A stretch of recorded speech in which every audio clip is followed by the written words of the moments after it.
Spinoza foi um filósofo tão ousado na sua época que redefiniu o conceito de Deus e transformou a forma como entendemos o universo. Ele não uniu a ciência e a religião de propósito, mas sua filosofia acabou criando uma ponte entre esses dois mundos. Para ele, entender o universo era entender Deus, e isso mudou tudo. Nascido em Amsterdã na metade do século XVII, em uma família de judeus portugueses que foram exilados de Portugal por conta de perseguição religiosa, Spinoza desafiou tanto a ciência quanto a religião da época. Para ele, Deus não era um ser à parte, mas a própria natureza, as leis que governam o cosmos. Essa visão revolucionária trouxe respostas para questões fundamentais, mas também abriu novas perguntas. Afinal, se Deus é a natureza, onde fica o papel da religião? E como a ciência pode coexistir com o sagrado? Mas quem foi esse homem? Como suas ideias desafiadoras moldaram o pensamento moderno? E o mais importante, o que podemos aprender hoje com o seu modo único de ver a vida, Deus e os afetos humanos? Prepare-se para uma jornada pela vida e o pensamento de Spinoza, e para descobrir como ele pode transformar a maneira como você enxerga Deus e o mundo. Seja bem-vindo à Vida e Filosofia de Spinoza.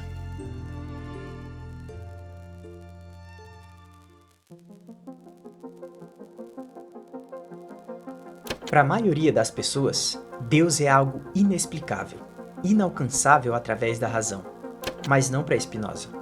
Ele foi o homem que conseguiu explicar Deus de uma forma única e jamais vista antes, usando a razão e a sua lógica. Então, o que era Deus para ele? Para Spinoza, Deus não é uma figura paternal, um juiz ou um ser separado do mundo. Deus é a própria natureza, as leis que governam o universo e tudo o que existe nele. Imagine que cada evento no cosmos, do movimento dos planetas ao crescimento de uma árvore, seja uma expressão de Deus. Ele não está fora do mundo, mas é o mundo. Isso era radical porque desafiava a visão tradicional de Deus como transcendente, como alguém que intervém no mundo e julga nossas ações. Spinoza também questionou como a religião institucionalizada usava a ideia de Deus para controlar as pessoas. Ele argumentou que os textos bíblicos foram escritos por diferentes autores, em diferentes épocas, com intenções políticas e sociais. Isso mudou para sempre o curso da teologia.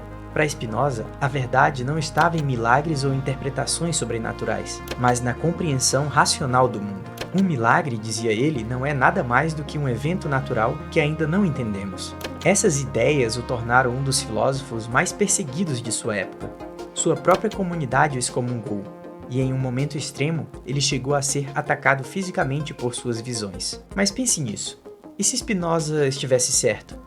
Se Deus é a natureza, então estudar o universo é de certa forma uma forma de oração, e as leis da ciência, como a gravidade, seriam a verdadeira revelação divina. Mas se Deus é a natureza e nós somos parte dela, onde fica o livre-arbítrio? Será que realmente escolhemos nossos caminhos?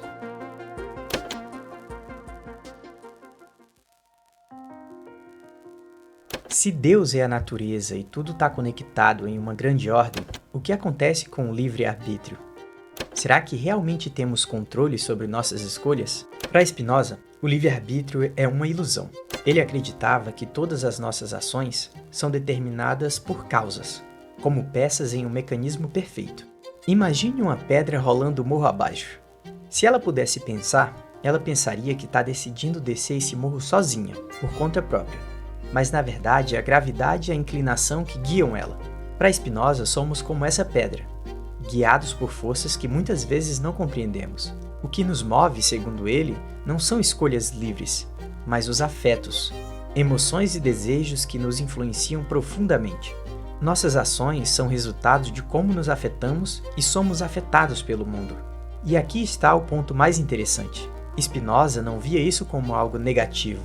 Ele acreditava que ao entender as forças que nos movem, podemos agir de maneira mais consciente, mesmo dentro desse determinismo.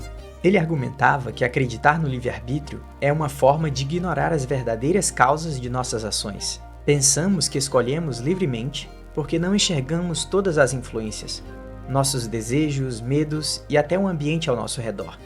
Hoje, até mesmo a neurociência apoia essa visão. Muitas das nossas decisões são tomadas inconscientemente antes de nos darmos conta delas. Então, o que significa ser livre para Spinoza? Não é escolher entre caminhos, mas compreender as forças que nos determinam. A verdadeira liberdade vem do entendimento, saber o que nos move e por quê. É como navegar um rio. Você não controla a correnteza, mas ao conhecê-la, pode aprender a usar o fluxo a seu favor. Se somos movidos pelos afetos e não pelo livre-arbítrio, como esses afetos moldam nossa vida e nossa felicidade?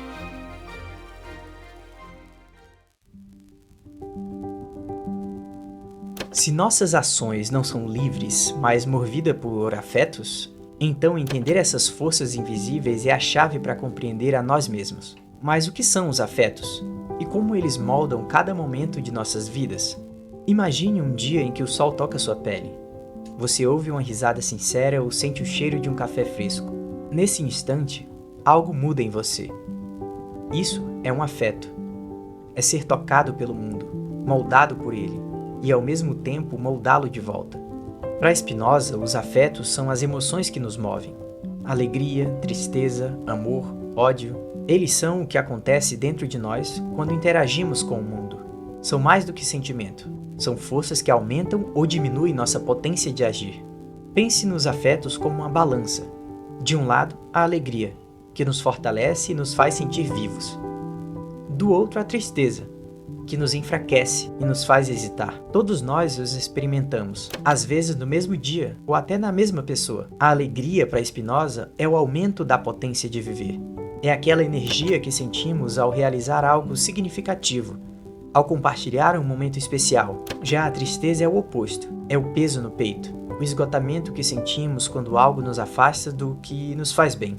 Spinoza faz uma distinção poderosa. Há afetos ativos, que nos tornam mais potentes, e afetos passivos, que apenas reagem ao mundo. Imagine criar algo, uma pintura, uma conversa profunda. Isso é uma alegria ativa. Agora pense em uma vingança bem-sucedida. Parece satisfatório, mas é uma alegria passiva, porque não aumenta sua potência, apenas alimenta o vazio. Agora aqui está algo curioso. Spinoza diz que podemos amar e odiar a mesma pessoa ou coisa ao mesmo tempo. Como isso é possível? Porque o amor e o ódio são formas de se afetar. Ambos vêm de como algo nos toca profundamente, seja para aumentar ou diminuir nossa potência. Pense em um amigo próximo que te magoou.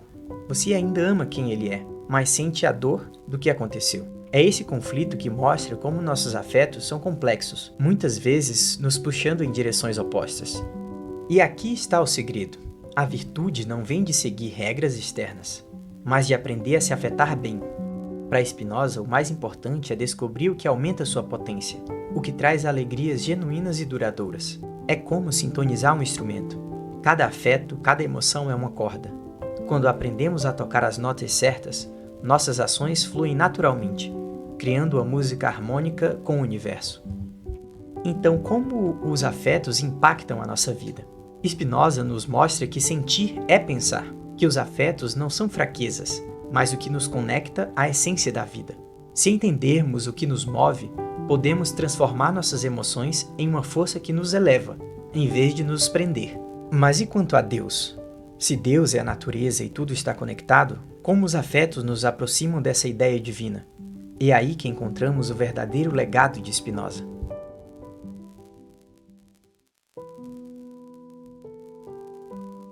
Bom, depois de explorar Deus, o livre-arbítrio e os afetos, surge uma pergunta inevitável. O que tudo isso significa para nós, aqui e agora? Para Spinoza, o universo é uma dança, e cada um de nós é uma parte essencial dessa harmonia. Ele nos convida a ver o mundo não como uma luta entre forças opostas, mas como uma unidade. Cada afeto, cada emoção é uma expressão dessa ordem maior. Quando amamos, nos conectamos com essa dança cósmica. Quando entendemos nossos afetos, entendemos nosso papel nela. E se em vez de buscar ideias inalcançáveis, começarmos a valorizar a beleza das pequenas coisas, o sorriso de alguém querido, o vento no rosto, a sensação de estar vivo. Para Spinoza, essas são manifestações do divino. A verdadeira alegria não está em algo externo, mas em como nos afetamos pelo que já somos e temos. Se Deus é a natureza, então viver plenamente é a maior forma de oração. É reconhecer que, mesmo em nossas imperfeições, somos uma parte perfeita desse todo infinito.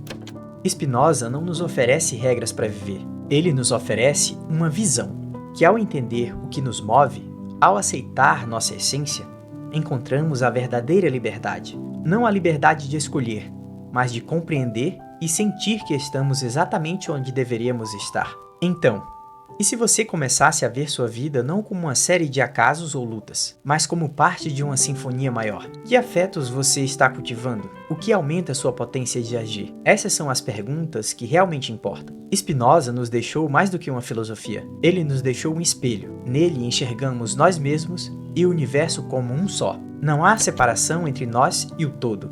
Cada pensamento, cada emoção, cada escolha, mesmo as que não controlamos, são parte da dança infinita que chamamos de vida. E talvez a maior lição de Spinoza seja esta: viver bem não é lutar contra a correnteza, mas aprender a sentir o fluxo da existência, porque no fundo tudo está conectado.